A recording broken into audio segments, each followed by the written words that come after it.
Well, hello. My name is Joel Hastings. I'm the pastor here at Community Bible Church. Thank you for joining us in this online series about how to study your Bible. I've made several videos before this, and so if you haven't watched them, I encourage you to stop this video, go back and watch the first videos, make notes, write down questions, all of that, and then come to this video as well. But if you haven't, make sure you also subscribe to our YouTube channel, like this video, and comment below. Let me know that you're watching, and if you have any questions or comments, I usually try to follow up in person if I can. If I can, I'll write you back on the comments, and so I encourage you just to take advantage of all of that, and that lets us just know here at the church that you're wanting more content like this online as well.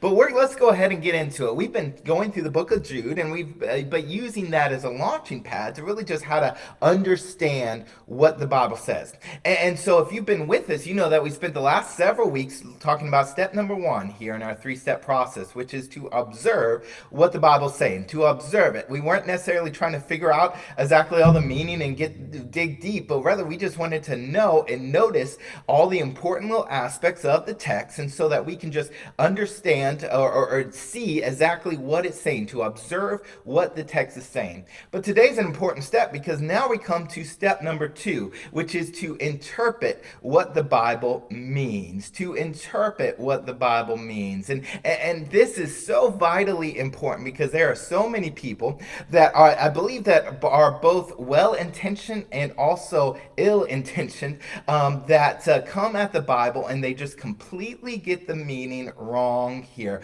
for a number of different reasons. And so we don't want that to be said of us. We don't want that to be said of you, because if you start to apply the Bible eventually in the wrong way, it's probably because you're interpreting what the Bible said in the wrong way as well. You miss what the actual meaning of the text was. And so you might have even listened to different pastors or talking to different people, and you say, man, how in the world do they come at that passage so differently to me? Well, it's probably because one of you are coming at it in the wrong way here. And so we're going to be looking at, for the next few videos probably, how to interpret the meaning of the text. This is really what's called hermeneutics. For the Bible scholar here, it's not a Bible word because it's not in the Bible, but it's just describing the action of how to properly study and interpret what the Bible is meaning here. And so I want to, number one, just very clearly define what I'm not talking about here. There's three steps here, and the third step is to apply it to your life, to apply the principles that God is teaching to your life. I'm not talking about that yet. I will. Hang on with me here. We will get to that, but that's the final step about applying all of this to your life. We're not quite there yet. Right now, we're just simply talking about trying to interpret what it means here. So let me go ahead. I'm going to put up a phrase real quick, and it might even rub you the wrong way. It might be something that you disagree with at first looking with it, because actually I did as well. But then the more that I thought about it, the more that I actually understood what the phrase was trying to say here, I started to fully agree and support it here. And so this phrase is that the Bible should never mean something different to you than it did to the original audience. The Bible should never mean something different to you than it did the original audience. Now you might say, but wait a minute, I was reading my Bible and I felt like 5 years ago I should quit my job because I felt like that's what the Lord was leading me to do, and I quit my job and it was the right call, or I got married to that girl and it was the right call after I was reading my Bible and praying. See, all of that is not actually the interpretation of what the text is saying. That's the application of what the text was teaching. So that's step number three, which we haven't got to yet. All right, so right now we're simply talking about what the text actually means. Now, we don't probably think about this a lot, but what actually comes up more common in the news and in conversations actually is a very similar thought about how the Supreme Court looks at the Constitution. Now, if you maybe this will resonate with you, maybe it won't, but you probably know that there's multiple different court justice up there right now, and some of them are conservative and some of them are liberal. Typically, the liberal judges will look at the Constitution as a living document, in which case we apply the 2021 vernacular and 2021 meanings and 2021 values and all of that, and apply it to the Constitution and say whatever it means to us today is what we should be doing.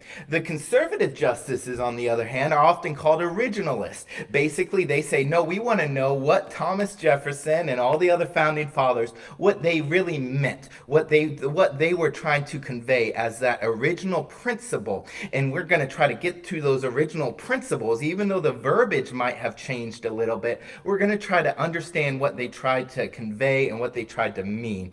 And in the same way, a good Bible scholar, I believe, goes at the Bible, and yes, the Bible is living and active, and it's going to be applied to your life in all sorts of different ways, which we will get to, but yet the Bible only had one original meaning. There's lots of applications, but there's one original meaning here, and it's not going to change for every single person. It's going to mean the same thing. And so we want to understand what the original authors had in mind, and then also what the original recipients understood it as. That is our goal. Once we understand that properly, then we can take those principles and start to apply it to our lives. So let me just use it. Today's a little bit more of a general. I'm not going to get into all the nitty gritty like I do in a lot of the videos, and I will even again, but let me just kind of use Jude here as a launching pad for this principle. Words are a little bit smaller. Hopefully you can read them all, but this is Jude 6 and 7. And it says, "And the angels who did not stay within their own position of authority, but left their proper dwelling, he has kept in eternal chains under gloomy darkness until the judgment of the great day. Just as Sodom and Gomorrah and the surrounding cities, which likewise indulge in sexual immorality and pursued a natural desire, serve as an example by their undergoing a punishment of eternal fire." Now I want to really focus in, just use this as a launching pad to look at Sodom and Gomorrah. If you know the Bible, if you've been in Bible church or anything at all for a very long time, you probably heard about Sodom and Gomorrah, and you probably know it was not a good place, all right? Because that is the truth. It is often epitomized as the most sinful, the most wicked place that has ever been created. Now maybe some of the cities today might give it a run for their money. I don't know, but in biblical times, it was considered the most awful place that ever existed here. And so much so that whenever Jude was writing this book and he was trying to give an example of God's punishment, he used Sodom and Gomorrah because God just sent fire from heaven to consume that place, right? And so we look at this now. And if you keep up with any type of kind of current scholarship or current thought about Sodom and Gomorrah, you're going to notice a very concerning trend.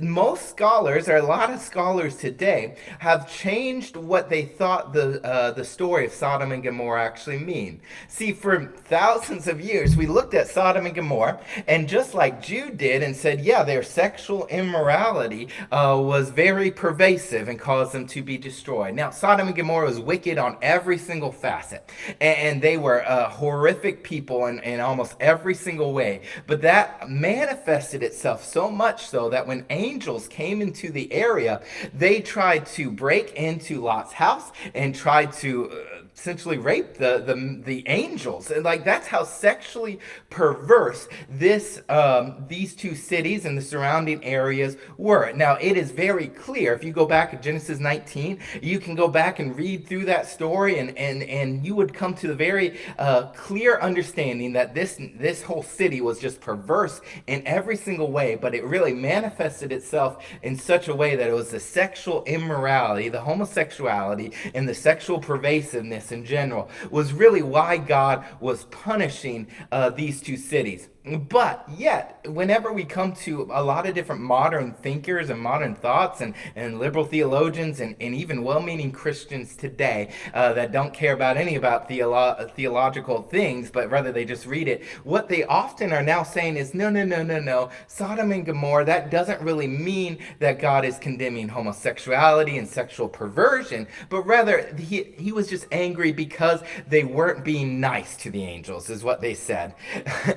And so that is obviously very different of a meaning. And so we say it can't mean both. It can't mean that God was, of course, he wants us to be hospitable. Yes, but that wasn't clearly what he had in mind, because look at Jude even notates. He doesn't say because they weren't being hospitable, but he says because of their sexual immorality is the reason why they were condemned. And so there's really only one meaning of this text. There's only one purpose that it's trying to convey. And it's not, and if we miss what the actual meaning, the original intent of that lesson was trying to teach us, and we say, no, that doesn't have anything to do with homosexuality and sexual perversion, all it has to do with is about being hospitable.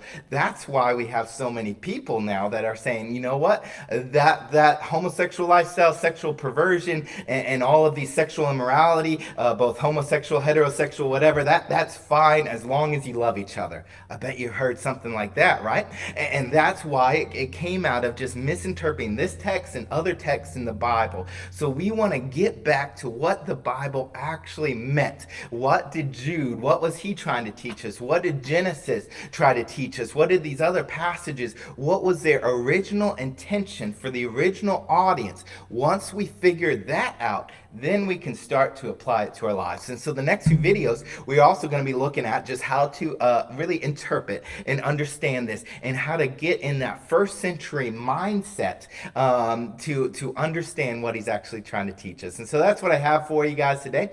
Hopefully you enjoyed it. I will see you here next week, and have a blessed and happy Holy Week with Good Friday and Easter coming up.